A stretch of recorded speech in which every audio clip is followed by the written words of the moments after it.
Vou começar orando para que o Espírito Santo seja nos direcionando com essa palavra, amém?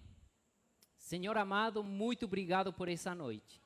Nós te louvamos por essa semana maravilhosa, Senhor, onde podemos meditar nas Escrituras, tivemos tempo de oração, tivemos tempo para poder trabalhar e tudo que fizemos, Senhor, fazer para glorificar o Teu nome, Senhor. Obrigado porque podemos ter esse dia, esse tempo, Senhor, ter um templo onde juntos, Senhor, como corpo de Cristo, podemos louvar o Teu nome, Senhor. Te agradecemos porque Teu Espírito Santo está em nós, Senhor. Sabemos que Tu estás em meio de nós, Senhor, e te pedimos que Teu Espírito Santo seja liderando esse momento. Eu te peço, Senhor, renunciando a tudo que é meu, a tudo que eu sou, tudo que eu tenho, Senhor, eu renuncio, porque eu sei que nada vem de mim, senão tudo provém de Ti, Senhor.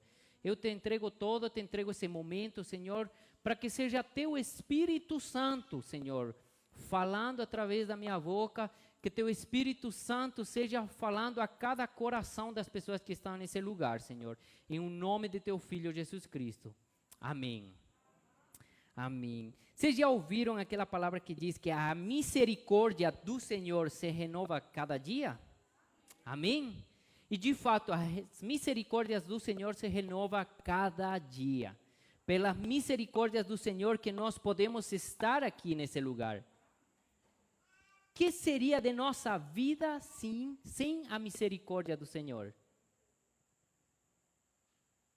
Todos.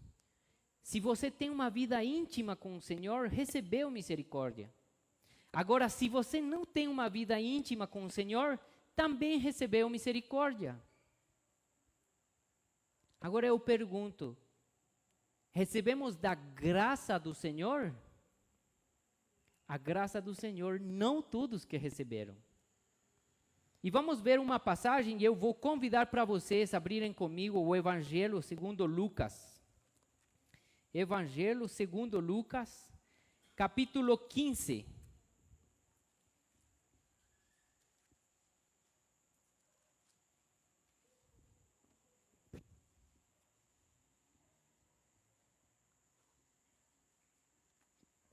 Amém? Evangelho segundo Lucas, capítulo 15, a partir do versículo 11. Continuou.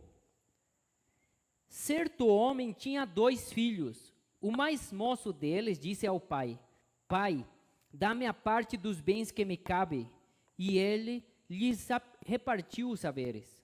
Passados não muitos dias, o filho mais moço, ajuntando tudo que era seu, partiu para uma terra distante.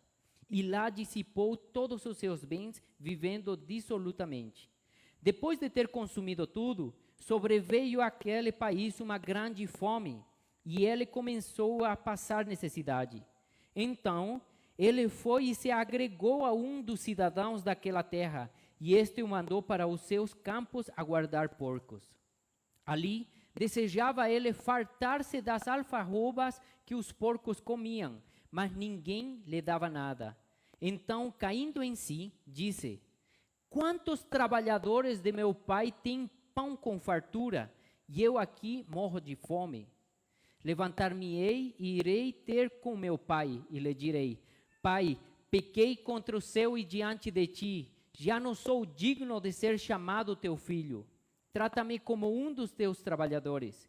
E levantando-se, foi para seu pai. Vinha ele ainda longe, quando seu pai o avistou, e, compadecido dele, correndo, o abraçou e beijou. E o filho lhe disse: Pai, pequei contra o céu e diante de ti, já não sou digno de ser chamado teu filho. O pai, porém, disse a seus servos: Trazei depressa a melhor roupa, vestiu-o, ponde-lhe um anel no dedo e sandálias nos pés. Trazei também e matai um novilho cevado, comamos e regozijemo-nos. Porque este meu filho estava morto e reviveu, estava perdido e foi achado. E começaram a regozijar-se. Ora, o filho mais velho estivera no campo, e quando voltava, ao aproximar-se da casa, ouviu a música e as danças. Chamou um dos criados e perguntou-lhe que era aquilo. E ele a informou: Veio teu irmão e teu pai mandou matar o novilho cevado, porque o recuperou com saúde. Ele se indignou e não queria entrar, saindo, porém, o pai procurava conciliá-lo. Mas ele respondeu a seu pai: há tantos anos que te sirvo sem jamais transgredir uma ordem tua, e nunca me deste um cabrito sequer para alegrar-me com os meus amigos. Vindo, porém, esse teu filho, que desperdiçou os teus bens com meretrizes, tu mandaste matar para ele um novilho cevado. Então lhe respondeu o pai: meu filho, tu sempre estás comigo, tudo que é meu é teu. Entretanto, era preciso que nos regozijássemos e nos alegrássemos, porque esse teu irmão estava morto e reviveu, estava perdido e foi achado. Amém? Nós vemos aqui a parábola do filho pródigo. Jesus contando a parábola do filho pródigo, mas para quem que estava contando a parábola? Nos primeiros versículos do capítulo 15, nós vemos a quem que estava se referindo Jesus. E vemos no versículo 1, aproximavam-se de Jesus todos os publicanos e pecadores para ouvir. Então, nós já temos um grupo de pessoas que estavam próximos de Jesus. Quem mais que estava, que era o outro grupo? E murmuravam os fariseus e os escribas, dizendo: este recebe pecadores e come com eles. Nós vemos dois grupos de pessoas, os publicanos e os pecadores. Os publicanos eram muito odiados pela sociedade, pelos judeus, porque eles cobravam os impostos aos judeus para entregar para os romanos. E além de cobrar os impostos, eles acrescentavam uma taxa para poder arrecadar para o próprio salário. E os publicanos, o pior é que eram do mesmo povo dos judeus. Então imaginem, aqui somos todos a família segundo a IPR Curitiba. E nós já pagamos impostos para o Brasil, que é aproximadamente 40%. E pagamos esses impostos para o Brasil. É fácil pagar para impostos? Quem aqui paga os impostos com alegria? Nossa, glória a Deus, vou pagar 40% do meu salário. Eu vejo 40% quando compro alguma coisa, é muito alto. E isso pesa para nós. Então imaginem se alguém daqui se levantasse e falasse assim: eu sou da mesma igreja, eu vou cobrar os impostos, mas além disso não vai ser só 40%. A partir de agora vai ser 50%, porque 10% vai ficar para mim, para o meu salário. Como seria recebida essa pessoa? Nossa, já nasce ainda está difícil e ainda tem que pagar para ele. E nasce. Então, os publicanos eram odiados pelos judeus. E também tinha nesse grupo os pecadores, aqueles que estavam longe da lei. Mas diz que eles que estavam próximos de Jesus. O texto diz, aproximando-se de Jesus.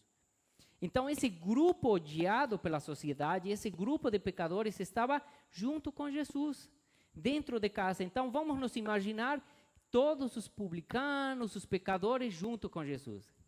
E aí, por fora da casa, estavam passando quem? Aqueles que murmuravam. Que quem era?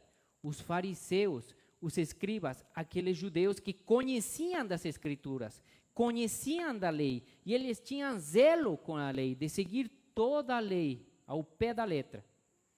Então imaginem que estão aqui os pecadores, imaginem Jesus, todo tranquilo, comendo, conversando com eles, compartilhando na mesa, e aqui embaixo está passando os fariseus e os escribas.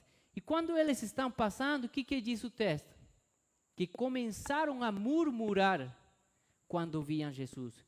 Como que ele anda com os pecadores, com os publicanos? Para os judeus, era inacreditável que um judeu andasse com ímpios. Então, quando eles vêm lá embaixo, fora da casa, começam a murmurar, como que anda com esses publicanos?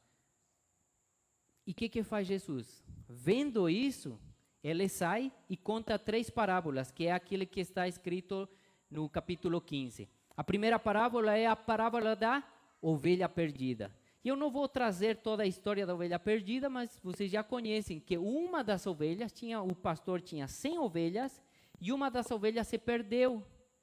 E o pastor sai em busca daquela ovelha que estava perdida. Aonde que se perdeu a ovelha? Lá fora. A ovelha que se perdeu lá fora, o pastor foi a buscar aquela ovelha. E quando volta, se regozija, se coloca feliz e chama os vizinhos, chama os amigos para se alegrar junto com ele. Depois conta a parábola da dracma perdida.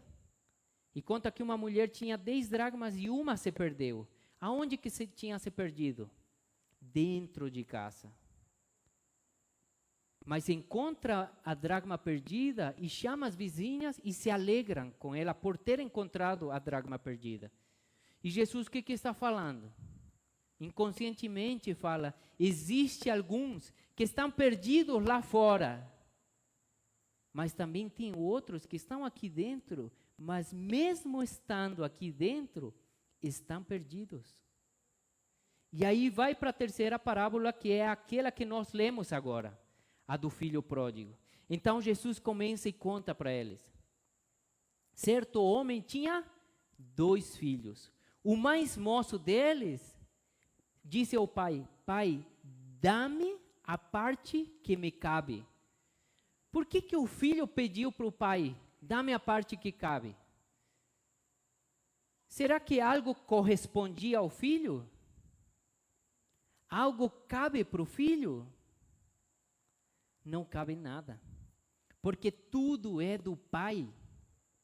O que o filho estava pedindo, o filho mais moço estava pedindo, era a herança. Pai, dá-me a parte da minha herança, aquilo que vai me corresponder. Mas quando o filho pede para o pai, inconscientemente ou indiretamente, está dizendo para o pai, pai, para mim, você está morto. Porque não pode pedir herança de alguém que está vivo. E na cultura do Oriente, se um filho pede herança do pai quando ele está vivo, quem merece ser morto é o filho, por desonrar o pai, por não valorizar, por não respeitar o pai. Mas para o filho, o pai não tinha mais valor e pediu a parte que lhe cabe. Agora vamos pensar. Ele era o filho mais moço. O filho mais moço tinha tudo em casa? Tinha, porque era filho. Tinha comida, tinha os bens para poder compartilhar, tinha animais, tinha tudo. Podia andar a livre vontade dentro de casa, porque era filho. Podia consumir dos animais que o pai tinha. Mas o filho não estava satisfeito. Ele queria mais. Então o filho pede para o pai e fala, dá-me. E o que diz no versículo 12? O pai, ele lhes repartiu os haveres. Ele não deu somente ao filho mais moço, deu aos 2. Então um pediu, o mais moço pediu a parte da herança e o pai deu aos 2. No versículo 13 diz, passados não muitos dias, o filho mais moço, ajuntando tudo que era seu, partiu para uma terra distante. Passados não muitos dias, isso que quer dizer? Que o filho, quando recebeu do pai parte dos bens, ainda ficou dentro de casa. Ficou pelo menos alguns dias. Só que já era diferente. Já não precisava pedir do pai, porque ele tinha na mão. Não precisava pedir licença para o pai, porque ele tinha as coisas na mão. Aí é quando surge no coração dele, eu não preciso mais do pai. Para que eu vou estar aqui no pai, se eu já tenho todo? Quando ele tem todo, chega a um nível de conforto muito alto. Não me falta nada, tenho todo, tenho bens, tenho dinheiro, tenho animais. Vai me ir muito bem lá fora. Então o filho, acreditando que tinha maturidade, sabedoria, inteligência como para sair e estar longe do pai, decide sair. E isso muitas vezes acontece também com nossas vidas. Quando nós chegamos a um nível de conforto, o que fazemos? Paramos de orar, paramos de meditar, paramos de ir para a igreja. Mas quando as coisas apertam, o que fazemos? Oramos mais, meditamos mais, vamos para a igreja, pedimos oração, sim ou não? Eu já fiz isso. E acontece, quando temos um nível de conforto, acreditamos que somos independentes e que conseguimos fazer as coisas sozinhos. Da mesma forma, o filho mais moço decidiu e partiu. Partiu para onde? Para uma cidade perto? Não. O texto diz que partiu para uma terra distante. E ele foi longe. Porque enquanto mais longe estar do pai, maior liberdade ele acreditava ter. Então ele decidiu estar totalmente longe do pai, a um lugar onde o pai talvez não consiga ir. E o que aconteceu? Estando lá, ele diz, ajuntando todo, antes de sair, diz, ajuntando tudo que era seu, partiu para uma terra distante. Agora vamos pensar, o filho mais moço tinha tudo. Segundo o texto diz que ajuntou tudo que era seu. Mas era dele? Era realmente do filho? Tudo que o filho mais moço tinha, não foi pelas forças dele. Não foi que ele conseguiu. Ele esqueceu que tudo que ele tinha foi o pai que lhe deu. O trabalho que nós temos, a saúde que nós temos, o corpo que nós temos, o tempo que nós temos, não é nosso. Tudo que nós temos é do Senhor. Vocês já ouviram essa frase, meu corpo, minhas decisões? Lamento dizer que nem teu corpo é teu. É minha vida, com minha vida eu faço o que quiser. A tua vida tampouco é sua. Porque Deus nos deu. Nós somos só mordomos daquilo que Ele nos deu. O trabalho é do Senhor que colocou em nossas mãos.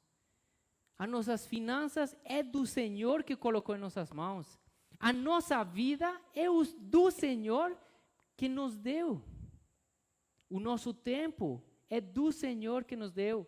Como diz em Romanos 11:36, porque dele, por meio dele e para ele são todas as coisas. É todas as coisas. Inclui nossa vida, nosso tempo, nosso corpo, todo dele. E quando diz ajuntando tudo que era seu, estava nas mãos do filho, mas era do pai. Por quê? Porque enquanto o pai vive, não existe herança. O pai estava vivo. Mas ele era só mordomo. O filho começou a se perder quando acreditou que era dono daquilo que só mordomo. E isso pode acontecer com nossas vidas. Quando nós acreditamos que somos donos daquilo que só somos mordomos, começamos a nos perder. É minha vida, eu faço o que quero. É o início da nossa queda. É meu dinheiro, eu faço o que quiser. É o início da nossa queda. Mas quando nós temos consciência de que o que eu tenho não é meu, mas é do Pai, eu sou mordomo, administro, aí eu que tenho domínio próprio, cuido. E o filho decidiu sair com tudo isso. E desperdiçou, dissipou todo, em meretrizes, bebendo, saindo, fazendo várias coisas. Aí dissipou todos os seus bens. E veio o primeiro passo da miséria. Ele perde tudo que ele tinha. quando estava na cidade distante. Perdeu tudo. E não só isso. Passado alguns dias, veio fome no país que ele estava. Sabe quando nós temos um problema? Passamos um problema e as coisas estão ruins. Nossa, está ruim, e agora o que eu vou fazer? E além disso, a situação externa também está ruim. Imaginem, nós somos mandados embora, não temos emprego, não temos nada. Estamos em crise. E ainda não só isso, vem problemas externos. Nos mandam embora de casa, o governo começa a cortar bônus e o governo começa a cobrar mais impostos. Não só tem um problema interno, mas também um problema externo. E aí que começa a apertar a vida dele. E o nível de degradação do filho mais moço foi muito baixo. Porque ele diz que se agregou a um dos cidadãos daquela terra e este mandou os campos a guardar os porcos. Lembra para quem que estava falando Jesus? Jesus estava falando para os judeus.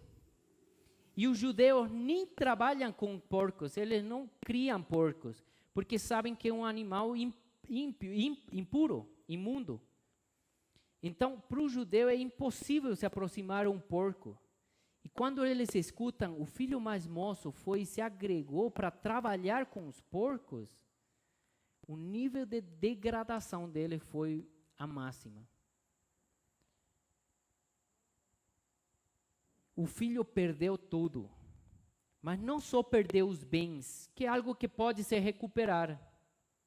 O filho mais moço perdeu o mais importante, que era a identidade, a dignidade dele. Nós podemos perder talvez todo, perdamos nosso negócio, perdamos familiares, mas o que mais dói é perder a nossa dignidade. Quando ele perdeu a dignidade, quando ele já desejou comer das alfarrobas dos porcos. Eu vou perguntar aqui, quem gostaria aqui de comer uma lasanha? E não é que vou vender depois lasanha, né? Quem que gostaria de comer uma lasanha? Levante a mão. Ó, tem bom número. Quem gostaria de comer uma salada de frutas? Oh, tem bastante, não. Os fitness levantaram agora a mão, né? Agora, quem gostaria de comer uma lasanha que foi pego no lixo?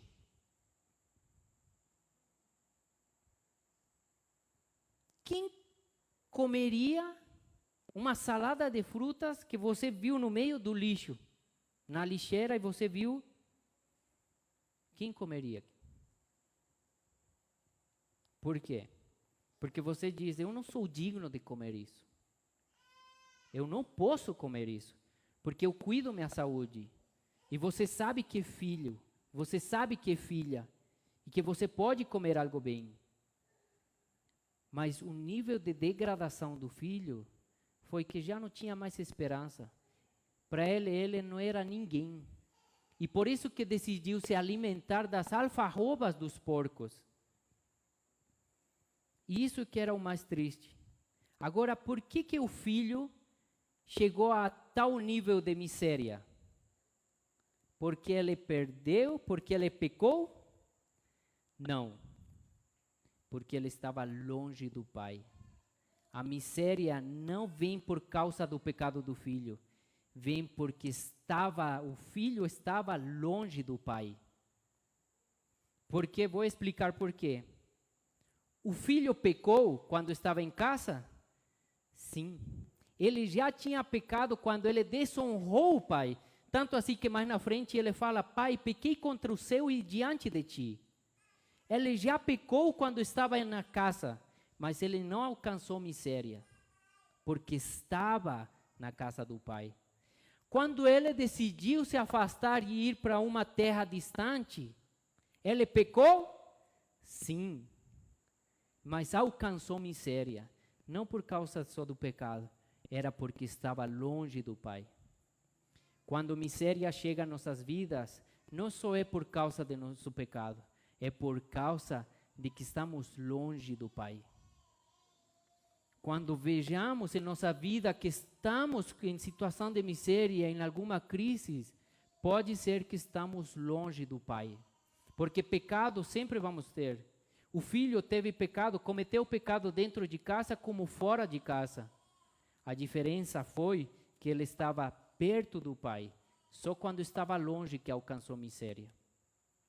E diz, ele desejava se alimentar das alfarrobas dos porcos e ninguém lhe dava nada.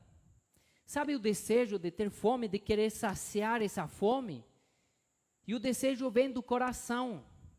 E muitos de nós temos desejo em nossas vidas, mas fazemos a mesma coisa quando desejamos nos alimentar das coisas das pessoas. Buscamos amor nas pessoas, buscamos ser aceitos pelas pessoas, buscamos ser respeitados pelas pessoas, buscamos todo nas pessoas, quando só o Pai pode nos dar isso.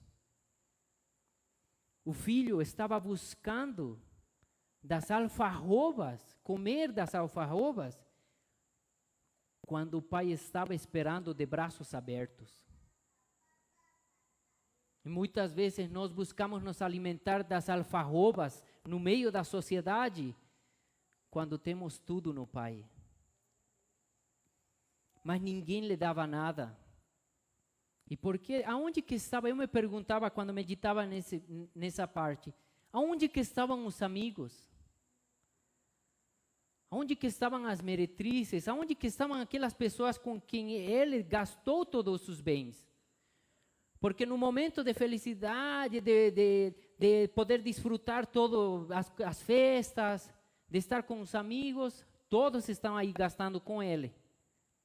Mas no momento de crise, aonde que estão os amigos? O problema foi porque ele não soube escolher bem os amigos. Então, o que diz? Aí começa o arrependimento. Diz no versículo 17, então, caindo em si, disse, quantos trabalhadores do meu pai têm pão com fartura e eu aqui morto de fome, morro de fome. E esse é o primeiro passo do arrependimento. O primeiro passo do arrependimento é reconhecer a situação na qual estou. Eu pequei. E aonde me levou esse pecado? Reconhecer aquilo que eu fiz. Reconhecer o meu pecado. Reconhecer aquilo que estou vivendo. Esse é o primeiro passo do arrependimento. E o que acontece como segundo passo do arrependimento? Diz, levantar-me-ei e irei ter com o meu pai. Ele decide ter uma atitude, uma ação. Esse é o segundo passo do arrependimento. Ter uma ação. Ele não só pensou, na casa do meu pai tem quantos trabalhadores que têm pão com fartura e eu aqui passando fome. Vou ficar com fome ainda mais uns dias. Não. Ele falou o quê? Levantar-me-ei e irei à casa do meu pai. Ele decidiu tomar uma decisão. Então, o primeiro passo do arrependimento é reconhecer a minha situação. O segundo passo é ter uma atitude. É como quando se prega sobre meditação da palavra. E nós não temos uma vida com Deus, não meditamos, e aí a pregação fala da importância da meditação. E falo, não, eu reconheço, eu não estou meditando, eu estou procrastinando, está certo, verdade. Primeiro passo foi feito, do arrependimento. Qual o segundo passo? Vou estabelecer um horário. Amanhã vou acordar mais cedo, ou de tarde, no meio-dia. Mas ter uma ação. E aí vem depois o terceiro passo do arrependimento. Quando o filho diz, e lhe direi ao pai, pai, pequei contra o céu e diante de ti, já não sou digno de ser chamado teu filho, trata-me como um dos teus trabalhadores. O terceiro passo é a confissão do pecado, pedindo perdão. Então o filho planejou e decidiu colocar em prática aquilo que ele estava, daquilo que ele estava se arrependendo. Então ele se levanta. e decide ir para a casa do pai. E o que diz o texto? Quando ele estava voltando para casa, o filho estava longe, e eu pensava, ele gastou tudo. Gastou tudo. E ele estava numa terra distante. Para ir foi fácil, porque ele tinha dinheiro, tinha bens. Não sei se na época tinha avião, mas talvez foi de avião, foi de helicóptero, não sei de que foi, mas tinha para pagar, porque ele tinha bens. Mas agora, quando estava em estado de miséria, ele não tinha nada. Se não tinha nem para comprar comida, pior ainda para pagar um ônibus, para pagar, talvez nem ir de jovem, tinha nada. Então ele não tinha. Como foi? Ele foi voltando a pé. E quando ele volta com o coração triste, o pensamento dele podia ser qual? O que ele merecia? O que o filho merecia? Ele merecia ser morto, porque ele desonrou o pai. Mas ele decidiu ir, voltar e assumir a consequência do pecado dele. E voltou arrependido ao pai. Quando ele estava voltando, o texto diz que o pai, eu me imagino o pai, sentado todos os dias, com a esperança, algum momento, por aquele caminho, eu vou ver a meu filho. E o pai esperando, de longe ver o filho. E vendo de longe, o pai correndo. Nem foi assim, tipo o pai, nossa, lá meu filho. Aí vou devagar, tranquilo. O amor do pai o constrangiu tanto que foi correndo a alcançar o filho. E quando alcançou o filho, ao invés de castigá-lo, ele o abraçou e beijou. Isso que acontece com Deus a cada dia. Aí nós vemos a misericórdia de Deus, do Pai. Ele merecia castigo, mas não recebeu castigo. Isso é misericórdia. Misericórdia é não receber aquilo que mereço. Misericórdia é não receber aquilo que mereço. O filho merecia o quê? Castigo. Ele não recebeu. Então ele recebeu da misericórdia do Pai. Isso que acontece conosco todos os dias da nossa vida. Levante a mão, quem aqui não pecou essa semana? Viu? Todos pecamos essa semana. E por nosso pecado merecemos castigo. Mas por que não recebemos castigo? Pela misericórdia do Senhor. Deus renova suas misericórdias a todo dia. Ele não nos dá aquilo que merecemos pelas misericórdias. O que acontece depois que ele é abraçado e beijado? Ele expõe e fala para o pai: Pai, pequei contra o céu e diante de ti. Já não sou digno de ser chamado teu filho. E antes dele falar tudo o que ele planejou, vendo o pai o arrependimento do filho, fala o quê? Manda chamar os servos e fala: tragam depressa, ou seja, o mais rápido possível, vestiduras, novas vestes, as melhores vestes, e vistam-o. O pai, e algo que me chama muito a atenção, era de como o pai recebeu o filho. Imaginem viajando quilômetros a pé, sem tomar banho, depois de ter trabalhado com os porcos, todo sujo. Imaginem o cheiro. Imaginem a roupa como estava dele. O sovaco. O hálito. O pai não se importou com coisas externas, porque ele era filho. O pai não se importa que roupa vestimos, as coisas externas. O pai se importa por nosso coração, porque somos filhos. Então ele foi recebido, ele se arrepende, e aí foi quando o pai começa a restituir a identidade dele, porque ele fala: pai, não sou digno de ser chamado teu filho. O filho estava disposto a ser só um servo dentro de casa. Mas o pai fala: não. Você continua sendo meu filho.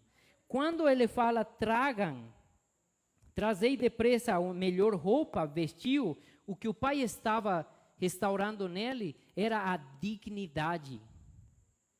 Porque um servo não merece essas roupas. Essas melhores roupas é dado para quem é da família do pai. Então estava dizendo: você não é servo, você é filho. Agora, era porque o filho merece? Não. O filho não merecia, mas o pai deu. E aí nós vemos a graça. A graça é receber aquilo que não merecia.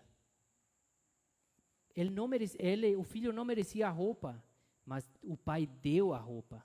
Restaurou a dignidade dele. Aquele que dizia: eu não sou digno de receber, o pai estava restaurando a dignidade.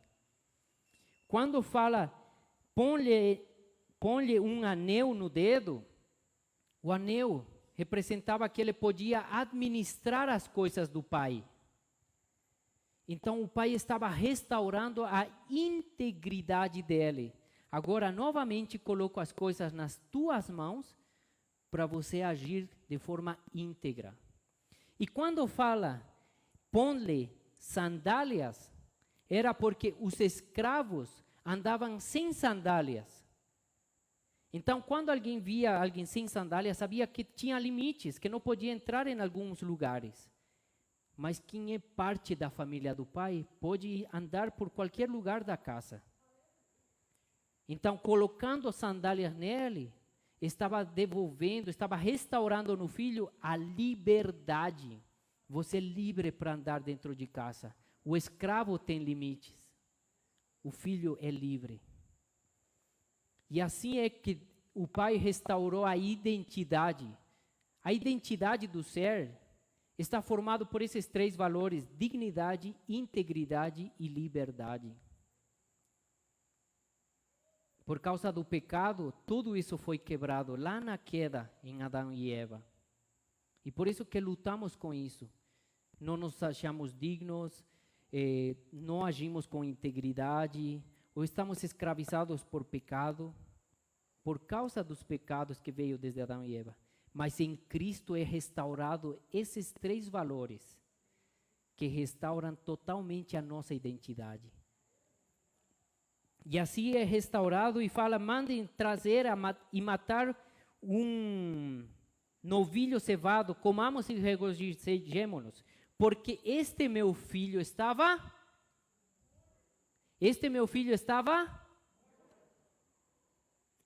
morto, mas agora reviveu. Estava perdido, mas agora foi achado. Olha aqui, o pai fala: este meu filho estava morto. O filho, no início da história, o que estava dizendo para o pai indiretamente quando pediu os bens? Para mim você está morto. Mas quem estava morto? O filho. Muitas vezes, quando nós nos vemos independentes e queremos fazer as coisas longe de Deus, sem o Senhor, acreditamos que quem vai sair prejudicado é ele. Não, os únicos que somos prejudicados somos nós. O filho acreditava que o pai estava morto, mas quem estava morto era ele.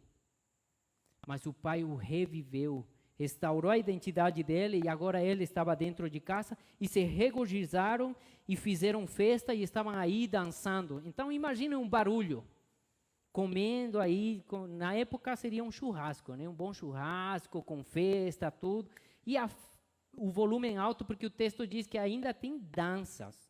Então estavam dançando, não era que estavam quietinhos, estavam dançando. Imaginem como Davi, eu já imagino como Davi, ele dançando assim, todo feliz.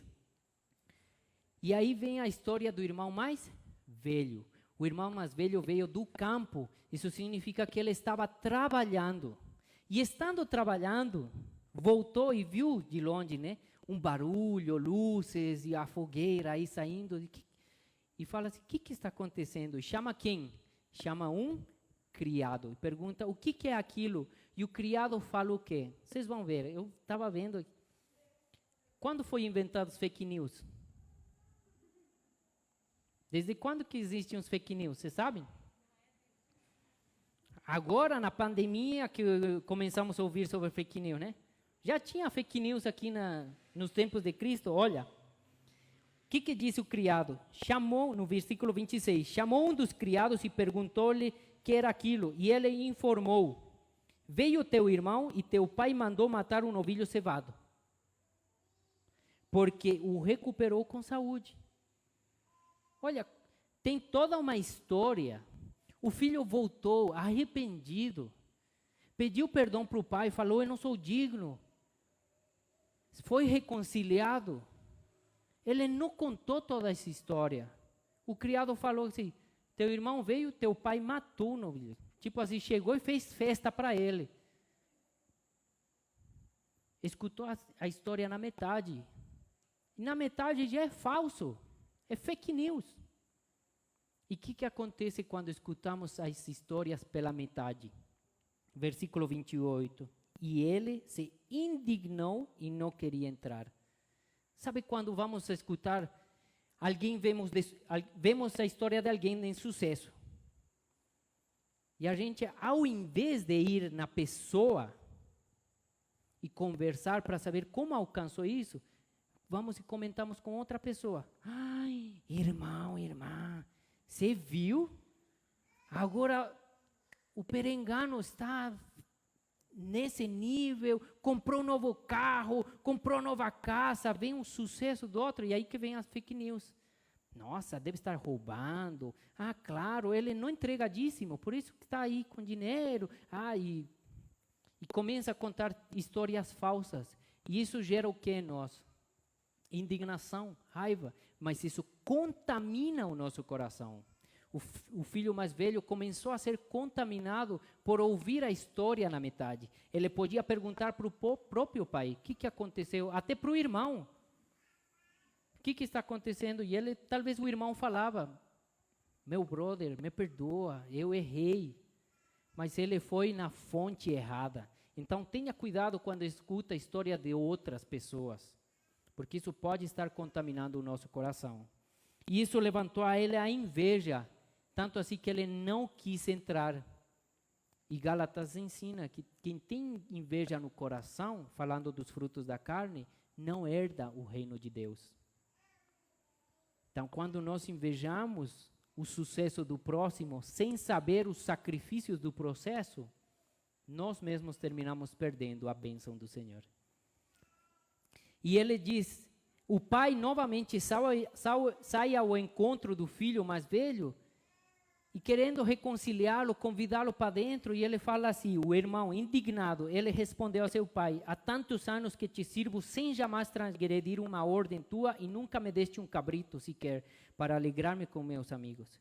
Vindo, porém, esse teu filho, nem falou meu irmão, esse teu filho, mataste um novilho cevado, todo com raiva, e o pai querendo que ele entre.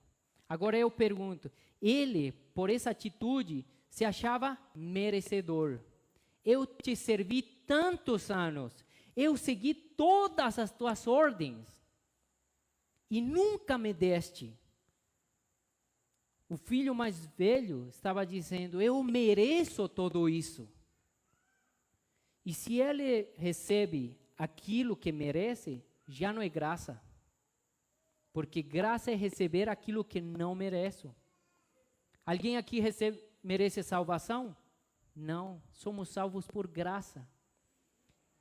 Ele diz, eu merecia tudo isso. Se o pai dava, já não é graça. Então, vendo essa história, o filho, no final da história, não diz se o filho mais velho entrou para casa. Não sabemos o fim da história. Será que ele entrou? Será que ele não entrou? Por quê? Porque Jesus, lembrando os primeiros versículos, estava com os pecadores. E depois ele desceu para contar a história para quem? Para aqueles que estavam murmurando para os judeus. Contando a parábola da ovelha perdida, como o pastor vai em busca daquele que se perdeu lá fora. Da dracma perdida, como a mulher busca com diligência a dracma que se perdeu dentro de casa. E conta a história dos irmãos, porque havia 2 irmãos que estavam perdidos. Aquele que estava à distância e aquele que estava dentro de casa. O filho mais novo matou o pai e decidiu ir longe fisicamente. O filho mais velho também matou o pai. Sabe por quê? Quando um filho mais novo pediu a parte dos bens, o pai deu para só um, deu para os 2. O filho mais velho, aceitando, estava dizendo também, para mim também você está morto. Só que o filho mais velho, ele decidiu permanecer em casa, mas mesmo assim foi indiferente, porque ele tinha matado o pai no coração. Como diz em Mateus, quando cita Isaías, este povo me honra de lábios, mas seu coração está longe de mim. O filho mais velho estava dentro de casa, mas o coração dele estava longe do pai. Talvez mais longe que do irmão, que foi longe para uma terra distante. Agora eu gostaria de fazer uma pergunta, vendo essa história dos 2. Tiago, se puder. Gostaria de fazer uma pergunta para vocês. O filho mais moço recebeu misericórdia? Recebeu. O filho mais velho recebeu misericórdia? Recebeu, porque ele também recebeu dos bens e matou o pai. Então ele também merecia castigo, mas o pai continuou sempre com ele. Não deu o que merecia. Os 2 receberam misericórdia. Agora o filho mais moço recebeu graça? Recebeu. Recebeu depois de que ele se arrependeu. Porque na história vemos que ele chegou, recebeu misericórdia. Depois ele se arrepende, fala para o pai que não é digno, que ele pecou. E depois do arrependimento que recebeu graça. Então o filho mais novo, o mais moço, recebeu misericórdia e graça. O filho mais velho recebeu graça?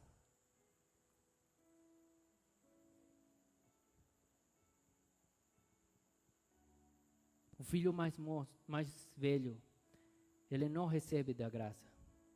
Porque no coração dele, acreditava que era merecedor.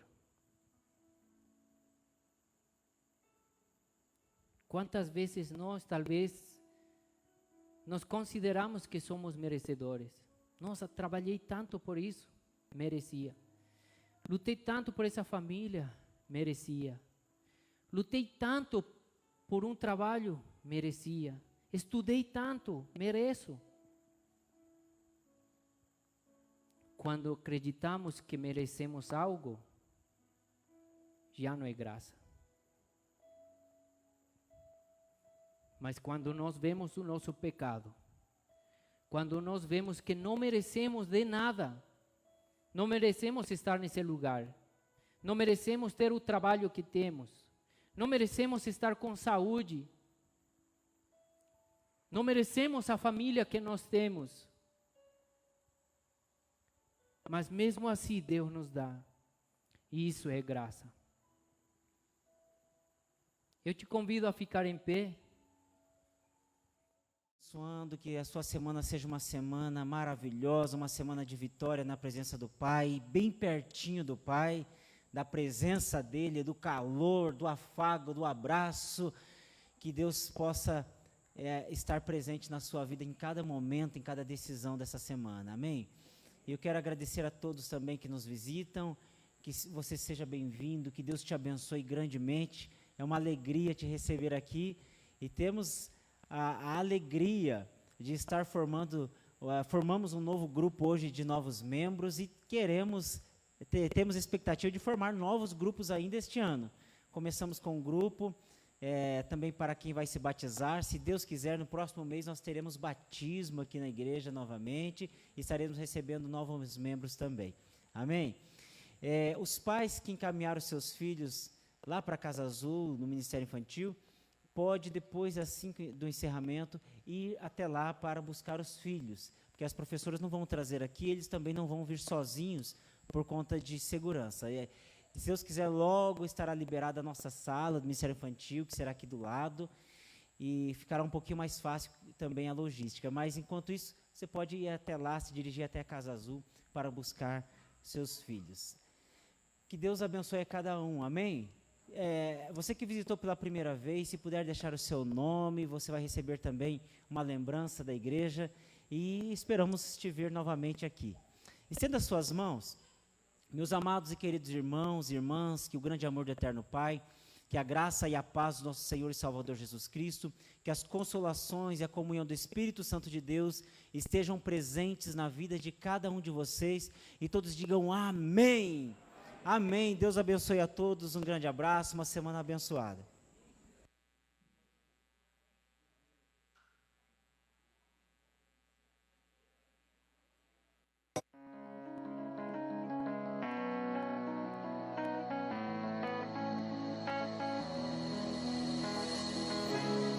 Antes de eu falar, tu cantava sobre mim.